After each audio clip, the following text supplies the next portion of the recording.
কুড়িগ্রামের রৌমারী সীমান্তে পুশ ইনে ব্যর্থ হয়ে ককটেল বিস্ফোরণ ঘটিয়ে জনমনে আতঙ্ক সৃষ্টির অভিযোগ উঠেছে ভারতীয় সীমান্তরক্ষী বাহিনীর বিরুদ্ধে। স্থানীয়দের বরাত দিয়ে রৌমারী সদর ইউনিয়নের ইউপি সদস্য শফিকুল ইসলাম বলেন, বুধবার রাতে চান্দারচর সীমান্তের 1064 মেন পিলারের কাছে ভারতের আসাম রাজ্যের শাহপাড়া বিওপি ক্যাম্পে বেশ কিছু মানুষ ও কয়েকটি গাড়ির জটলা দেখতে পায় এলাকাবাসী। খবর পেয়ে এলাকাবাসী ও বিজিবির সতর্কতার কারণে পুশ ইনে ব্যর্থ হয় বিএসএফ। এ সময় ভারতের ভূখণ্ডে একটি বিকট শব্দ হয়। এই ঘটনাকে কেন্দ্র করে সীমান্তে কয়েক রাউন্ড গোলাগুলি হয়। পরে বাংলাদেশের আকাশে ড্রোন উড়িয়ে ভীতিকর পরিস্থিতির সৃষ্টি করে বিএসএফ।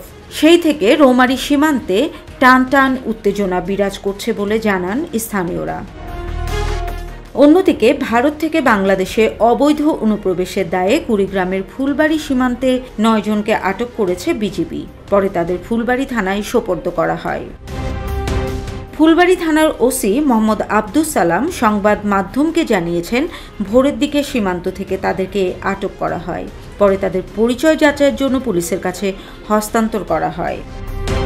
পুলিশ জানায়, আটককৃত সবাই বাংলাদেশি বলে নিশ্চিত হওয়া গেছে। তারা কাজের সন্ধানে গত প্রায় 10 বছর ধরে নিয়মিত ভারতে যাওয়া আসা করছিলেন। পরিচয় নিশ্চিত হওয়ার পর দুপুরের দিকে আটককৃতদের আত্মীয় স্বজনের কাছে তাদেরকে হস্তান্তর করা হয়।